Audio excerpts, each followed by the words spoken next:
What's up, y'all? I know I look crazy because, like, my makeup and stuff is going everywhere, but even through my tears, I have to teach through my tears. Right? I gotta teach through these tears. Whew. I gotta teach through these tears. So, I was really going through a situation, just really battling the desire to defend myself, right? Y'all hear me out? In this particular situation, I was told, um, that I failed to provide the necessary things that I should provide. I was told that I couldn't just choose to be who I am.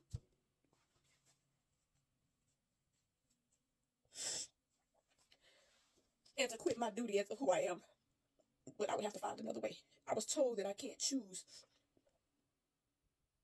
to operate who I am, but I would have to find another way to appease to someone else, right? Holy Spirit, teach this.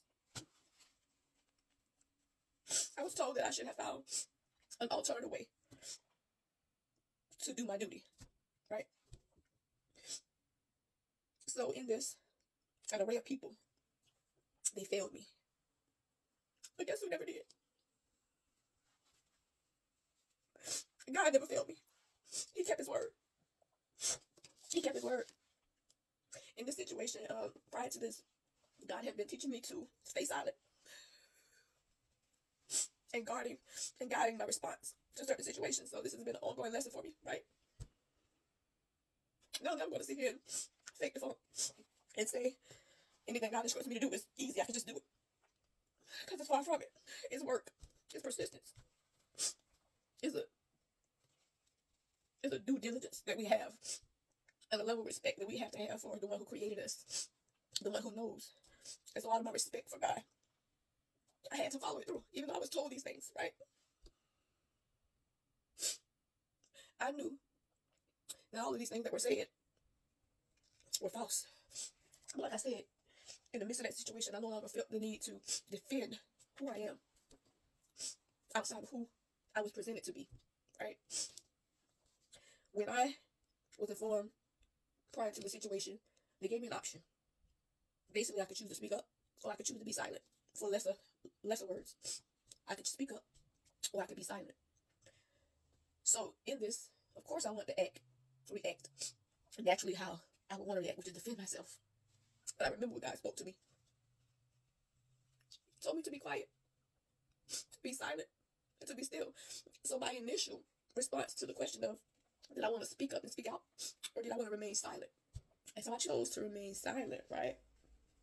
But let me tell you how the enemy works. The enemy truly thought that he was setting a trap for me. So I was called to speak. And initially when I was given an option, that was written in Sam. But then the enemy tried to trip me because I was called to speak. And when I got up to speak, God took over. And I know for a fact God took over, because in the midst of me speaking, I was presented with accusations instead of questions. You know how somebody say, I got some questions for you, and they'll ask you questions, but they're not really questions, they're accusations, and they're wanting. It was so much so the enemy was setting a trap for me to defend myself, even in the midst of that, and I didn't. So as I'm in the situation, and as I'm, like I said, hearing all these things that were said against me, right? As I'm hearing all of these things, I'm still holding on to God, telling me to be silent. He taught me a lesson a long time ago, and I share with y'all all the time. He said, everything does not deserve a response, even if it deserves a response, all right? So that's teaching me how to learn to speak when needed, right? I spent a lot of my life defending myself because nobody else would, right? But as God has been loving on me, and I do mean loving on me, as God has been loving on me, I chose to be obedient to what He had spoken. It was to be silent. Now in my silence, as I'm sitting listening to the lies and the accusations, and I'm listening to all of these things right in front of my eyes, I noticed something about myself in those moments. I wasn't triggered about it. I wasn't upset about it. And I wasn't even surprised by the things that they were saying, because I understood that if I left the one in control that actually could control it, I would be okay. So, in this situation, I spoke the bare minimum.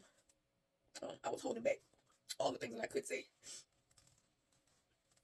just to keep God in His rightful position. Because I never want to overstep God. I never want to be disobedient to what He's instructed me to do. So I sat in in silence. I sat in silence.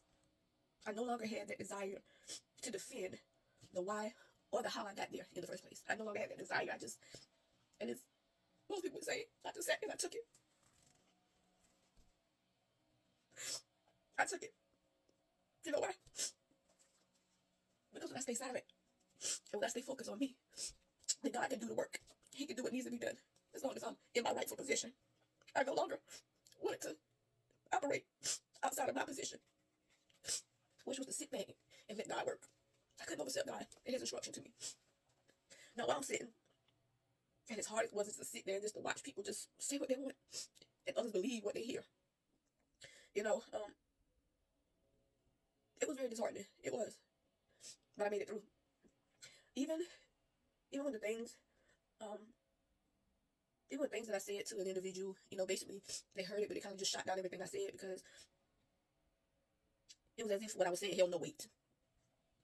But as this was happening, it was more of a listening, but a dismissive response.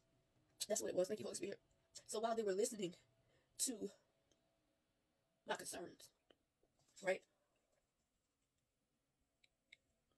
And as my concerns were immediately feeling like they were being shot down, like they held no value, like it held no ground, like it had no position. As all these things were happening, you know, in that I didn't feel the need to defend myself anymore. And I think that's where the shift took place. I just felt different in that moment. Like, I totally felt a shift. Because that was out of the norm for me. You know, to sit silent. To not defend myself. That was new to me. It was uncomfortable. It was painful. But it was purposeful. It needed to happen. And I'm so glad that I allowed God to use me in that way, to allow it to happen. And to not speak up or try to speak out. Not that I didn't think it didn't matter. Because I was being obedient. You know, I solely gave God every moment of what I was in. Because you know why? He was my true defender. He was my true lawyer. He was my true judge.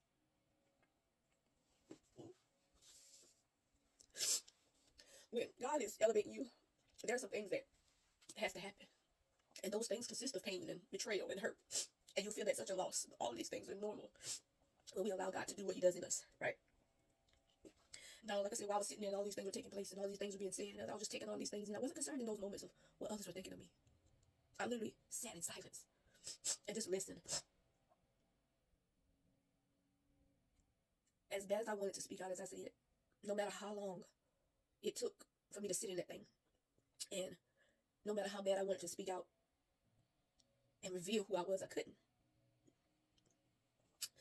And for the moment, for that short moment, I didn't understand it in that short moment, but then it all began to make sense. Everybody can't know who I really am, and I have to accept it. Right? Everybody can't know who I am. When we're talking about Superman and, you know, Spider-Man, who they really were was always hidden under their garments, right? And in order for their identity to be exposed of who they really were, they had to remove their garments to reveal themselves. While, like I said, I sat there in disappointment. I stayed strong, but while I sat there in disappointment, while I sat there in the betrayal, while I could just undress and reveal who I was, I chose in that moment to stay hidden. I chose in that moment to stay silent. And I didn't feel bad about it. I didn't question myself about my actions. I chose to be silent. I chose to stay hidden. I chose not to undress and to uncover and to reveal who I was, because that didn't matter. What mattered was my obedience to God, and that was to be silent, to stay silent. To stay silent.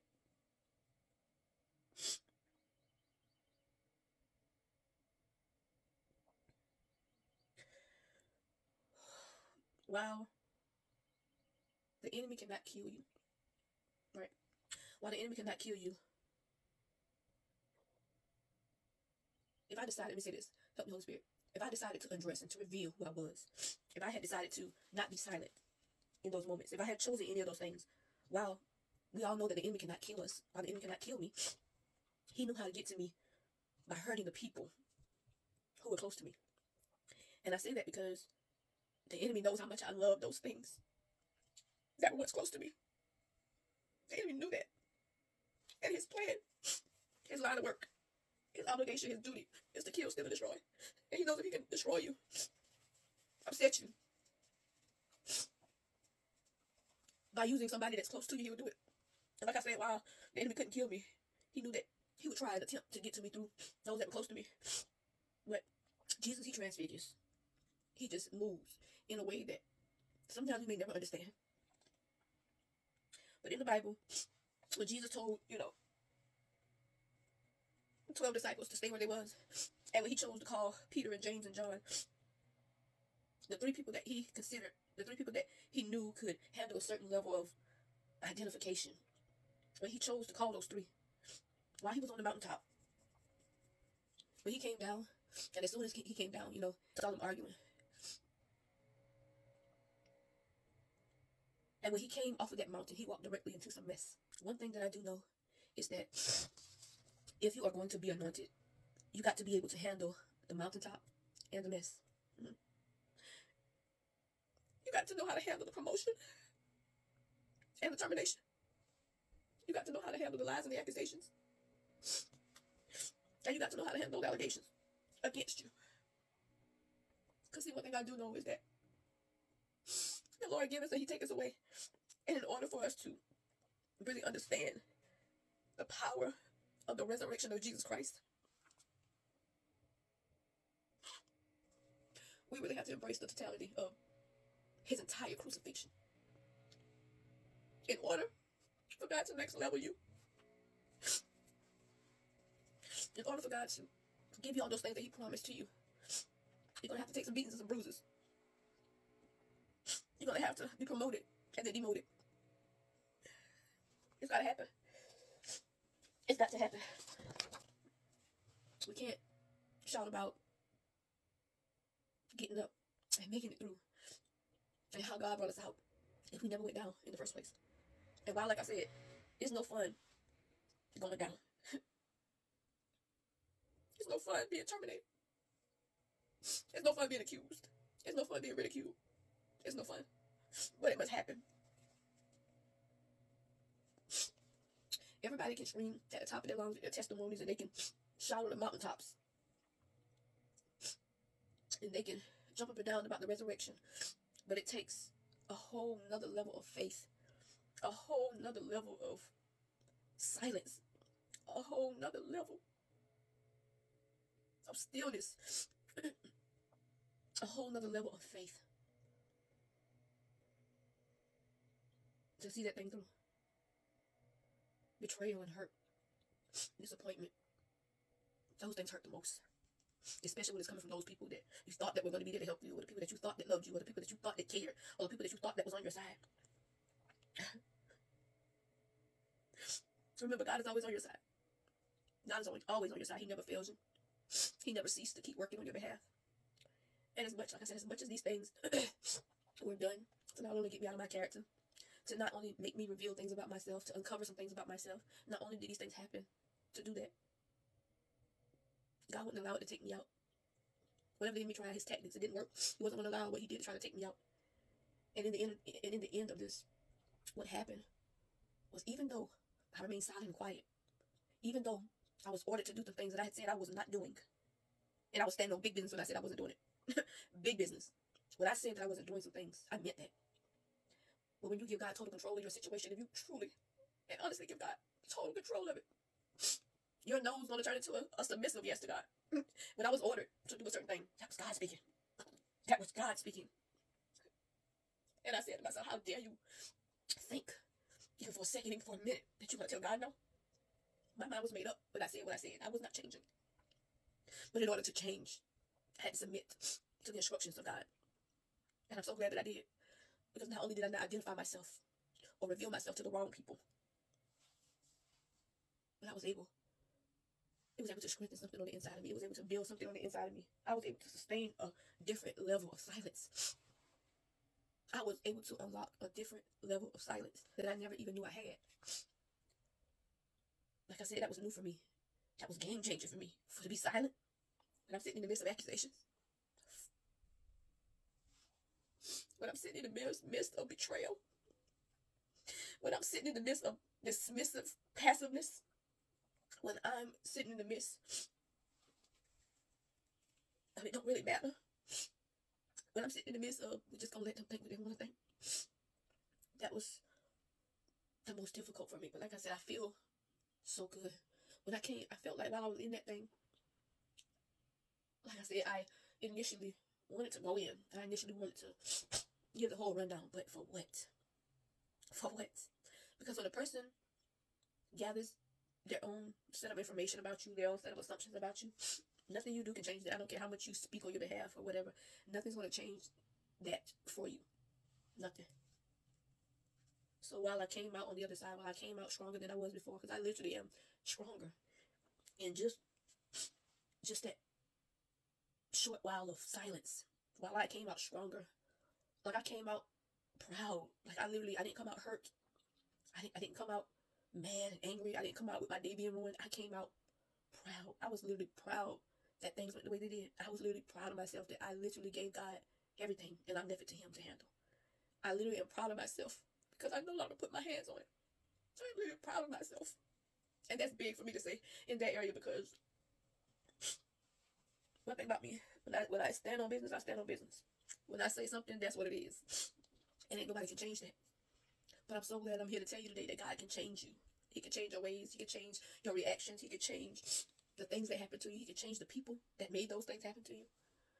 And the crazy part is, I don't wish nothing bad on nobody. I pray that God continue to work on their heartstrings.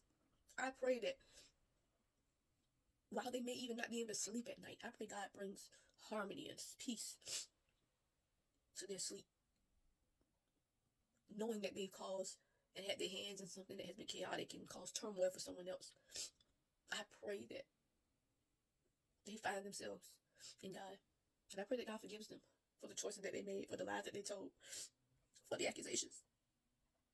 I thank God that He will do that for me because I ask. This is not all about me.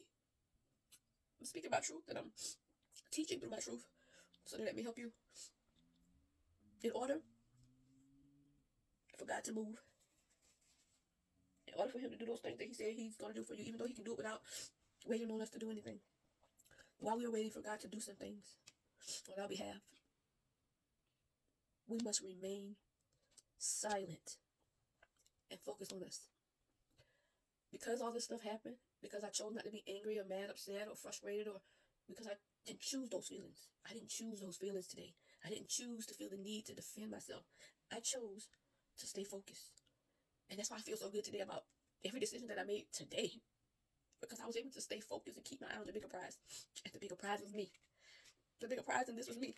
I meant more to me than the lies, than the accusations, than the assumptions. I mean more to me than that. And I feel good about that.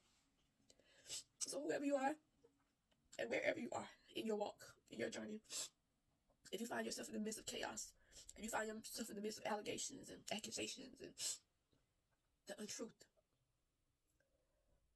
let go and let God. And you do that through being silent. Choose you by being obedient. Choose you by being silent. Choose you. Choose you. Because at the end of the day, you're not going to feel like you did coming out like you did when you went in. I went in feeling like, hey, anybody can get it today. I went in feeling like, nah, I ain't about to let them say no stuff like that about me. I went in like that. But I came out totally different because I chose to take the high road. And I chose to place God in His rightful position first.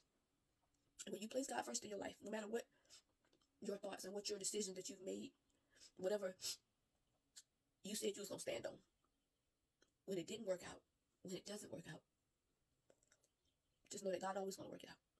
And there I say I feel so good about that. I feel so good about that. I feel so good about that.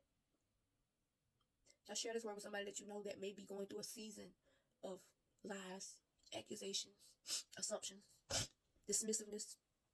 You mean something, and you mean something to God.